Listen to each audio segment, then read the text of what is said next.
سورہ المائدہ آیت نمبر 70 اور 71۔ ترجمہ: ہم نے بنی اسرائیل سے عہد لیا اور ان کی طرف رسول بھیجے، لیکن جب بھی کوئی پیغمبر ان کی خواہشات نفسانی اور میلانات کے خلاف آتا تو بعض کی تو تکذیب کرتے اور بعض کو قتل کر دیتے، اور انہوں نے یہ گمان کر لیا تھا کہ کوئی اس کا بدلہ اور سزا نہ ہوگی، لہٰذا وہ حقائق کو دیکھنے اور سچی باتوں کو سننے سے اندھے اور بہرے ہو گئے۔ اس کے بعد پھر وہ بیدار ہوئے اور خدا نے ان کی توبہ قبول کر لی۔ اس کے بعد دوبارہ خوف غفلت میں جا پڑے اور ان میں سے بہت سے اندھے اور بہرے ہو گئے، اور خدا ان کی کارگزاریوں پر خوب اچھی طرح مطلع ہے۔ تفسیر: سورہ بقرہ میں جو آیات گزر چکی ہیں ان میں اور اس سورہ کے شروع میں جو آیات گزری ہیں ان میں اس تاکیدی عہد و پیمان کی طرف جو خدا تعالیٰ نے بنی اسرائیل سے لیا تھا اشارہ ہو چکا ہے۔ اس آیت میں دوبارہ اس عہد و پیمان کی یاد دہانی کرتے ہوئے یہ فرماتے ہیں: ہم نے بنی اسرائیل سے پیمان لیا اور ان کی ہدایت اور اس پیمان کو وفا کرنے کا مطالبہ کرنے کے لیے ان کی طرف پیغمبر بھیجے۔ جیسا کہ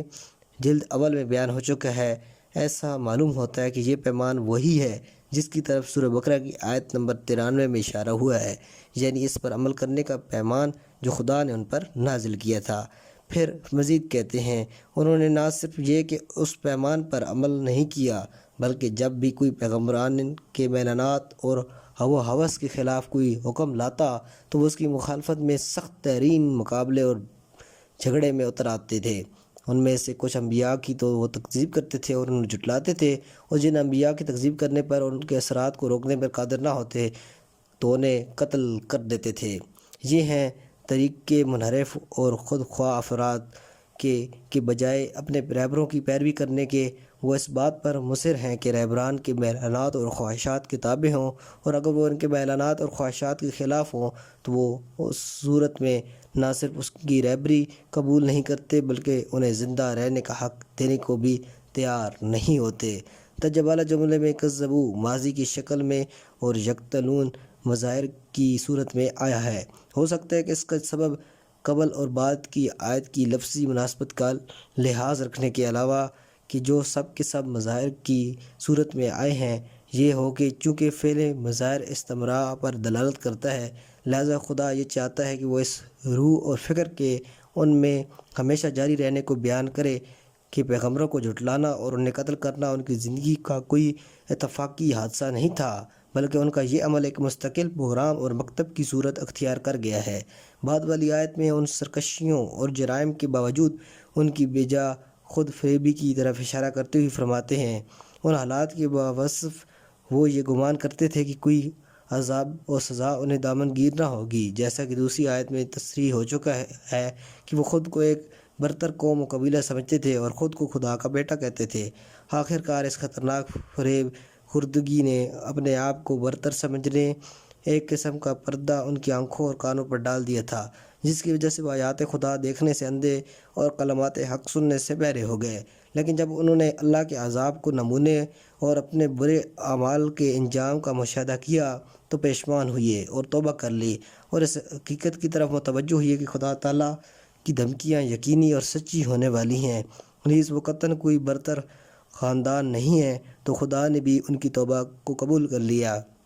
مگر یہ بیداری اور ندامت و پشیمانی زیادہ دیر تک قائم نہ رہ سکی، اور انہوں نے دوبارہ طغیان اور سرکشی اختیار کر لی اور حق و عدالت کو ٹھکرانا شروع کر دیا، اور ایک دفعہ پھر غفلت کے پردے کے جو گناہ کے اندر ڈوب جانے کے آثار ہیں ان کی آنکھوں اور کانوں پر پڑ گئے، اور پھر وہ آیات حق دیکھنے سے اندھے اور حق کی باتیں سننے سے بہرے ہو گئے، اور ان میں سے بہت سوں کی یہ حالت ہو گئی۔ شاید عامو اندھے ہو گئے کو سامو بہرے ہو گئے پر مقدم رکھنے میں اس بات کی طرف اشارہ ہو کہ پہلی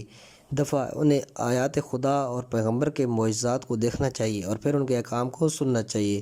کثیر منہم، ان میں سے بہت سے کا ذکر عامو و سامو کے الفاظ کی تکرار کے بعد در حقیقت دونوں الفاظ کی توضیح کے طور پر ہے، یعنی غفلت اور بے خبری اور اندھے اور بہرے ہونے کی حالت حقائق کے مقابلے میں کوئی عمومی حیثیت نہیں رکھتی تھی، بلکہ ہمیشہ ایک صالح اور نیک عقلیت بھی ان کے درمیان موجود رہی تھی، اور یہ اس امر کی واضح دلیل ہے کہ قرآن